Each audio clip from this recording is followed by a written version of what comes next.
Chair of the House Financial Services Committee. And Congresswoman, it's always great to talk with you, but I specifically want to talk to you today because you have been where AOC is. As somebody who's been obsessively attacked by the right, vilified, treated to sexism and racism, because you've been an activist member of Congress since you've been there. We're watching you now back in the 1990s, you know, after the insurrections in Los Angeles. Can you just tell us how you feel hearing somebody like Congresswoman Alexandria Ocasio-Cortez tell that harrowing story, and also your own experience having to be in that Capitol on 1/6?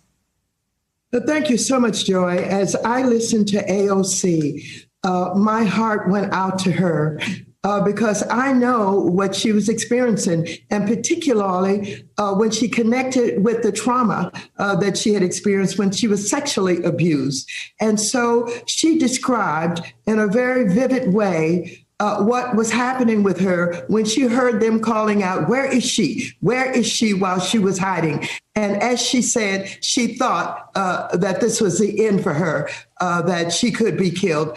I know how she felt because I have been threatened also so many times, and you're absolutely correct. Because I took on this president early, I called for his impeachment early, I have been threatened time and time again. The Oath Keepers, who were part of the domestic terrorists who came to the Capitol and invaded our Capitol, attempted to come to my office in Los Angeles. They tried to organize other domestic terrorists to join them. My community discovered what was going on, and they turned up in big numbers. And of course, the Oath Keepers had a change of mind when they saw that the community was not going to stand for it. I had to put out a notice to all of my community to say, please don't come. Don't engage with the Oath Keepers. Don't allow them to get you involved in a confrontation, because I was trying to keep the peace, because I know that if they actually showed up and there was a confrontation, it would be bloody. And so it was not only been the Oath Keepers. As we went back and took a look at how many times I've been threatened and what has happened to some of these people. In April 2018, a man named Anthony Lloyd Scott got 3 years probation and 100 hours of community service for threatening to kill me. Of course, the Oath Keepers, as I mentioned, who tried to come to my office but was turned back, and they are very bloody, and they are white right-wing supremacists. Also, there was a Richard Mel Phillips in Florida who pleaded guilty to leaving a threatening voicemail message with my office. And so I discovered that he was also sentenced along with several others. This Anthony Lloyd Scott, who is a Trump supporter in California, pleaded guilty to threatening me in a voicemail. And so he also was sentenced. And so it goes on and on and on. I am, of course, accustomed to being threatened, but I have to be concerned about security, and I have to watch my back, and I have to make sure that I'm not putting myself in a position where I can be harmed. I have to know, where I'm going, when I'm going. I oftentimes have security, had it all during my campaign, have to make sure that I'm not allowing people to walk behind me. I have to look out before I step out to see if there are any, strange looking people loitering around, on and on and on.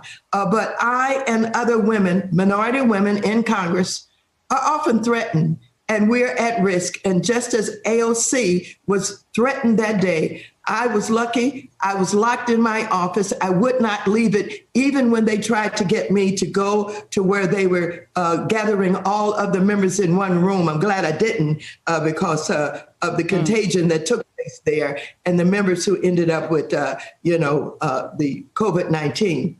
But yeah, I recognized what she was saying and how she felt. And I know how I have to live my life. But what's so interesting about all of this is they try to make themselves the victim. When indeed they are following the president of the United States of America, who had advanced planning about the invasion that took place in our capital. And even there's information that some of the planning came out of individuals working in his campaign. As a matter of fact, he absolutely should be charged with premeditated murder because of the lives that were lost with this invasion, with this insurrection. And so, yes, we are threatened, but we can't back up. We've got to fight as hard as we can to see to it that there's some justice. For the President of the United States to sit and watch the invasion and the insurrection and not say a word because he knew that he had absolutely initiated it. And as some of them said, he invited us to come. We're here at the invitation of the President of the United States. Hey, thanks for watching our YouTube channel. You should know that you can follow today's top stories and breaking news and catch up on your favorite MSNBC shows all in one place. Download the NBC News app today.